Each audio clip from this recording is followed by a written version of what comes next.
नमस्कार, आप देख रहे हैं आज तक। आपके साथ मैं हूं सईद अंसारी। बीजेपी और कांग्रेस एक बार फिर से आमने सामने हैं और दोनों दल दलितों को साधने की इस बार कोशिश में लगे हुए हैं। बाबा साहब भीमराव अंबेडकर की 125वीं जयंती की तैयारी कांग्रेस कर रही है। कांग्रेस ने आज से ही अपने कार्यक्रमों का आगाज कर दिया है। आज राहुल गांधी भीमराव अंबेडकर के गांव जाएंगे। कांग्रेस ने पूरे एक साल तक बाबा साहब के कार्यक्रम करने का ऐलान किया है।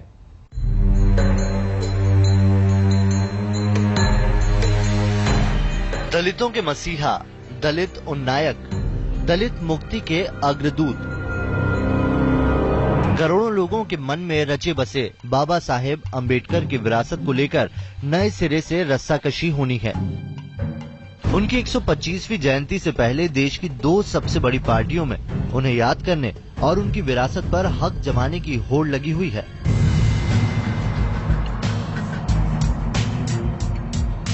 जी हां, हम बात कर रहे हैं कांग्रेस और बीजेपी की। 24 साल बाद गांधी परिवार का कोई शख्स अंबेडकर की धरती यानी महू पर पधारने वाला है। महू यानी बाबा साहेब की जन्मस्थली। आज यहाँ की फिजा बदली बदली है। खुद कांग्रेस उपाध्यक्ष राहुल गांधी महू आएंगे।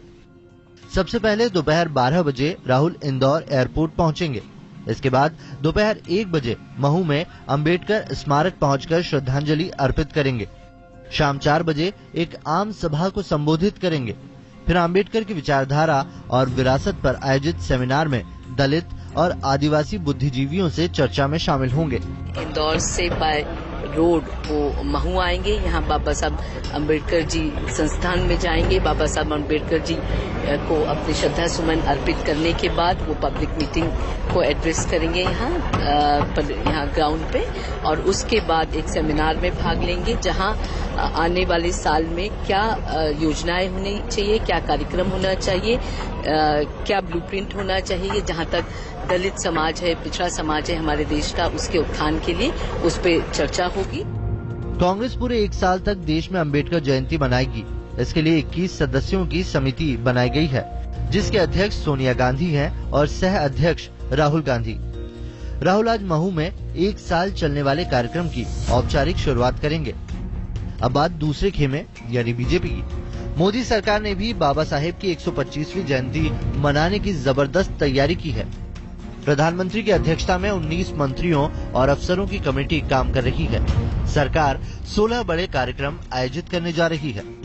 इसी के तहत 197 करोड़ रुपए की लागत से 15 जनपद में अंबेडकर अंतर्राष्ट्रीय केंद्र की स्थापना किया जाना भी शामिल है। ब्लॉक स्तर पर साल भर सरकारी कार्यक्रमों और योजनाओं की झड़ी लगाई जाएगी। हम उनके कद, भारत के प्रति उनके योगदान को पूरा दृष्टिगत रखते हुए उनके 125वें वर्ष को बहुत ही प्रभावी रूप से मनाएंगे। न सेंट्रल हॉल में तेल चित्र लगने दिया, न उनको भारत रत्न मिलने दिया। आखिर आज वो कुछ कर रहे हैं तो निश्चित रूप से कुछ न कुछ दाल में काले जैसी स्थिति है। मनस्थिति ठीक नहीं है। वो कुछ न कुछ हताशा निराशा में टटोलने की कोशिश कर रहे हैं, शायद इसलिए जा रहे होंगे। उधर दलित वोट बैंक को लुभाने की एक कोशिश कांग्रेस अध्यक्ष सोनिया गांधी की तरफ से भी हुई है। सोनिया गांधी ने प्रधानमंत्री नरेंद्र मोदी को चिट्ठी लिख दलितों के उत्पीड़न पर चिंता जताई है। महाराष्ट्र और राजस्थान जैसे बीजेपी शासित राज्यों में दलित उत्पीड़न के मामलों में पीएम से दखल देने की मांग की गई है। दलितों के मसीहा डॉक्टर भीमराव अंबेडकर की विरासत पर कब्जा करने की होड़ बीजेपी और कांग्रेस में अचानक नहीं शुरू हुई। जहां कांग्रेस को इसका आभास है कि दलित वोट के खिसकने से उसका जनाधार खतरनाक स्तर तक घट गया है, वहीं बीजेपी दलितों के वोट पर सेंधमारी करके अपने बूते बिहार और यूपी में सरकार बनाने के सपने देख रही है। आज तक ब्यूरो। अब सवाल ये उठता है कि आखिर बीजेपी और कांग्रेस दोनों दलित वोटों को साधने की क्यों कोशिश कर रहे हैं। असल में उत्तर प्रदेश और बिहार में चुनाव हैं, जहां कांग्रेस पर अपनी हालत सुधारने का दबाव है, तो बीजेपी इन दोनों राज्यों में सरकार बनाने के दावेदार के तौर पर खुद को देख रही है और इसीलिए दलित वोट को अपने अपने खाते में करने की दोनों दलों की तैयारियां जोरों पर हैं। बाबा साहेब डॉक्टर भीमराव अंबेडकर ये नाम आज हिंदुस्तान की राजनीति में सबसे बड़ा नाम है, क्योंकि ये नाम एक साथ ही कई चीजों का प्रतीक है। जाति का, पिछड़ेपन का, जुल्म के खिलाफ आवाज का, सिद्धांतों का और राजनीतिक मौकों का भी। अंबेडकर अपने जीते जी भले ही संविधान निर्माता होने के अलावा बहुत कुछ हासिल न कर सके हों, लेकिन भारत की आज की राजनीति की बात उनके बगैर पूरी नहीं हो सकती। उनकी विरासत क्या है, किस हाल में है, इस पर चर्चा तो बहुत व्यापक हो जाएगी, मगर अभी मुकाबला सियासी विरासत का है जो कि तिकोना है। किरदार बीजेपी, कांग्रेस और बीएसपी हैं। सवाल ये है कि इस जंग में कौन बाजी मार ले जाएगा। तीनों पार्टियों का दलित प्रेम किस तरीके से राजनीति को प्रभावित करेगा। लेकिन उस वक्त से आज तक गंगा में बहुत पानी बह चुका है। आज यूपी में अंबेडकर पर बीएसपी अपना एकाधिकार जताती है, तो महाराष्ट्र में आरपीआई के 6 धड़े। इनमें से किसी का भी अंबेडकर की विचारधारा से कोई ताल्लुक नहीं। आज सत्ताधारी बीजेपी अगर अंबेडकर को याद करने लगी है तो उसका मकसद अपना जनाधार बढ़ाना है, और अगर कांग्रेस को अंबेडकर की याद आती है तो उसका इरादा अपना खोया हुआ जनाधार वापस पाने का है। और इस विरासत पर अपना अकेला हक जताने वाली बीएसपी और दूसरी दलित जाति आधारित पार्टियों को ये बात नागवार गुजरती है। असल में जब सिर्फ जाति की बात होगी तो पहुंच सीमित हो जाएगी। इसलिए यूपी में बीएसपी ने ब्राह्मणों को जोड़ने की कोशिश की, अंबेडकरवादी पार्टी होने के बावजूद। और यही कारण है कि आज बीजेपी और कांग्रेस अपने सीमित दायरे की जद से बाहर आने के लिए अंबेडकर की मदद लेना चाहती हैं। कांग्रेस की नींद तब टूटी जब लोकसभा चुनाव में उत्तर प्रदेश में अनुसूचित जाति के लिए आरक्षित सभी 17 सीटों पर बीजेपी को जीत मिली। इतना ही नहीं, वर्तमान में पूरे देश में बीजेपी एक ऐसी पार्टी है जिसके पास सबसे ज्यादा दलित सांसद और विधायक हैं। जाहिर है अंबेडकर तो सिर्फ बहाना है, दलित वोट ही कांग्रेस का असल निशाना है। विडंबना ये है कि तमाम राजनीतिक दलों की दिलचस्पी के बावजूद दलित अभी भी हाशिए पर हैं। मैम जी, हमारी क्लास 8वीं तक की है और हम आगे बढ़ना चाहते हैं और हम 12वीं तक पढ़ना चाहते हैं। और स्कूल कहाँ है आपका दूसरा स्कूल? मैम जी नहीं, महू है। और अम्मा, ये सब मेरी दोनों बेटियां हैं, इन्हें 8वीं पास कर ली है। अब इनको मैं कहाँ छोड़ूं? जवान बेटियों को इधर मऊ जाएगी या इधर भगोरे जाएगी? कैसे छोड़ूं इस बच्चियों को? इन्हें 8वीं पास कर ली और अच्छी हाई ग्रेड से पास की। ना तो हमारे पास में लेटरिन बाथरूम है, ना कुछ भी नहीं है, ना रोड है हमारे पास में, ना सामूहिक भवन है हमारे पास में। अगर बारिश में कुछ भी कार्यक्रम करेंगे तो कहाँ करेंगे? बरसात में अगर बारिश आ गई तो कहाँ करेंगे? ना मसान घट्टे तक की हमारे पास में सुविधा नहीं है, उसकी भी नहीं, कोई सुविधा नहीं है। हमारे गरीब लोगों के लिए कोई सुविधा नहीं है, बड़े बड़े के लिए सब सुविधा है। उनके पास में नहीं भी है सुविधा तो सुविधा खड़ी कर ले। वो हमारी छोटी जाति कोई नहीं सुनता है। दरअसल विपक्ष के दलित प्रेम की हड़बड़ाहट के पीछे चौंकाने वाले आंकड़े हैं। देश भर में 16.6% दलित वोट हैं, जहां उत्तर प्रदेश में 20.5% दलित रहते हैं।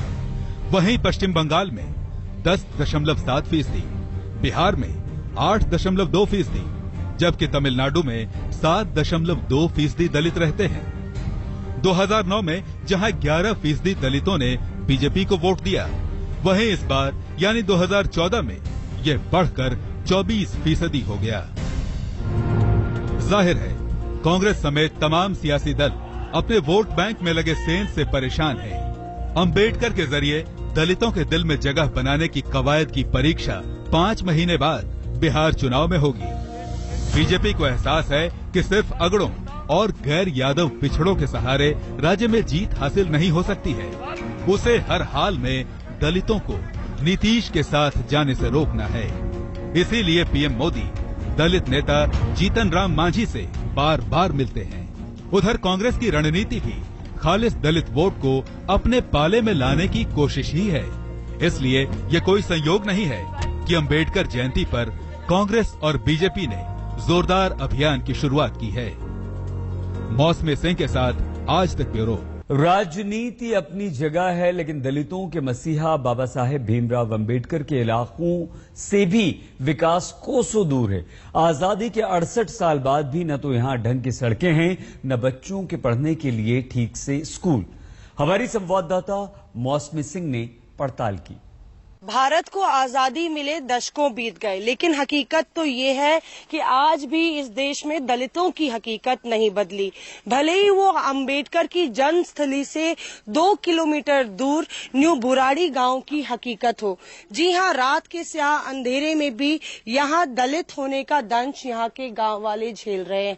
हम इस न्यू बुराड़ी गांव में घूमते घूमते ढूंढते आए हैं और यहाँ पे जो तमाम गांव वाले आज इकट्ठा हैं वो अपनी बात कहना चाहते हैं। उनकी बात हम उन्हीं की जबानी सुनेंगे। हमारे साथ मोहन मास्टर जी हैं, उनसे बात करते हैं। कुछ महीनों पहले ये गांव सुर्खियों में आया था इस मंदिर की वजह से, क्योंकि यहाँ पे दलितों का आना वर्जित था। एक दीवार बना दी गई थी और हनुमान जी के इस दरबार पे आप सिर्फ क्योंकि दलित थे इसलिए यहाँ नहीं आ सकते थे। मास्टर जी, काफी लड़ाई आप लोग ने लड़ी, आज भी जो माहौल है वो सुधरा नहीं। यहाँ लगभग 6 महीने पहले मतलब ये रास्ता बंद कर दिया गया था और इसके विरुद्ध में हम सब ये पूरे मोहल्ले के लोगों ने तहसील में इसके लिए एप्लीकेशन दी थी। एप्लीकेशन देने के बाद यहाँ नपती की गई थी इस पूरे क्षेत्र की और नपते में उन्होंने बताया था कि ये रास्ता जो फ्री है और ये शासकीय मंदिर है, प्राचीन मंदिर है, उसके बावजूद भी इन लोगों ने ये रास्ता खोलने का हमें आश्वासन दिया था। तहसील में हमारा मतलब कंप्रोमाइज मतलब राजीनामा भी हो चुका था, उसके बावजूद भी इन लोगों ने हमसे छल कपट करके रास्ता पैक कर दिया था। फिर हम वापस तहसील में गए, फिर उन्होंने बंद कर दिया। फिर तहसीलदार, टीआई महोदय, एसपी वगैरह सब लोग आए थे, फिर उन्होंने यहाँ खड़े रह के रास्ता हमारे लिए खुलवाया था। यहाँ पे मनोज है, एक युवा है जो देश की ये गांव की आशा भी है, उम्मीद भी है। आप आर्मी में है और आपने पूरा देश घूमा है, देखा है। अफसोस होता है कि आजादी के इतने साल बाद भी अंबेडकर की धरती है ये, कोई समझता नहीं। बिल्कुल अफसोस होता है मैम, आजकल का मॉडर्न जमाना है, दुनिया कहाँ से कहाँ जा रही है, मोदी जी कहाँ से कहाँ जा रहे हैं, हमारे देश को बहुत आगे ले आना चाहते हैं, विकास करना चाहते हैं। लेकिन देखा जाए आज हर सांसद ने एक गांव लिया, कम से कम सरपंच अपने गांव के लिए तो कुछ करे, सब दूर गांव में मुआयना करके देखे कि क्या परिस्थिति, और खासकर हम लोगों के लिए सबसे बुरा हाल आप ही के गाँव का। बिल्कुल मैम, वैसे मुझे ऐसा लगता है कि काफी गांव है ऐसे, आसपास में काफी गांव है, लेकिन हम तो इस गांव में रह रहे तो हम फर्स्ट प्रायोरिटी हमारे गांव का सोचेंगे और हमारे मोहल्ले का सोचेंगे। वहीं से हमारे मोहल्ले से विकास होगा तो गांव का विकास होगा, गांव से होगा तो देश का होगा। बस यही है। और रास्ते की सबसे बड़ी समस्या हमारे रास्ते की है कि रास्ते आप लोग गए नहीं है, प्रशासन के पास नहीं गए हैं, बोला है उनसे सही सुधारने के लिए, व्यवस्था सुविधा देने के लिए, क्या कहते हैं वो? जमीन नहीं है, ये नहीं है, वो। रास्ते विवाद में हम लोग गए थे वहाँ पर तहसील कार्यालय में, उन्होंने 2-4 बार तो टाल दिया, उसके बाद में फिर आए और तुड़वा दिया। और बाकी व्यवस्था के लिए, अभी पंचायत द्वारा हम लोगों ने आवेदन दिया, पंचायत में भी 3 महीने पूर्व, लेकिन आज तक कुछ नहीं हुआ है। किस चीज का आवेदन? ये रोड के लिए कि हमारा डामरीकरण किया जाए, कंक्रीट किया जाए, एक सामुदायिक भवन बनाया जाए, जबकि 5-6 साल पूर्व भी ये स्वीकृत हो चुका है। राहुल गांधी आ रहे हैं, नरेंद्र मोदी भी दलितों की बात करते हैं, पर आपको लगता है कि कुछ बदला नहीं है, हकीकत बदली नहीं दलित? अभी तक तो मैम हमारे लिए तो नहीं बदली है। यहाँ का देखा जाए तो हम लोगों के लिए तो कुछ भी नहीं हुआ है। हम लोग तो वैसा ही हाल है, ऐसा लग रहा है कि 50 साल पीछे है हमारा गाँव और हमारा मोहल्ला। जबकि ये निर्मल गाँव घोषित हो चुका है मैडम, फिर भी गंदा गाँव है। इसको गंदा गांव बोलना चाहिए। ना नालियों की सफाई है, ना नाली बन चुके हैं, सब चौक है इधर उधर, कोई सफाई करने वाला आज तक झाड़ू वाला दिखाई नहीं, झाड़ू लग रहा है। कांग्रेस बीजेपी दोनों बाबा साहेब की 125वीं जयंती को मनाने की तैयारियां कर रही हैं। तैयारियां शुरू हो चुकी हैं, आज से आगाज है और दलित वोटों को साधने की कोशिश भी।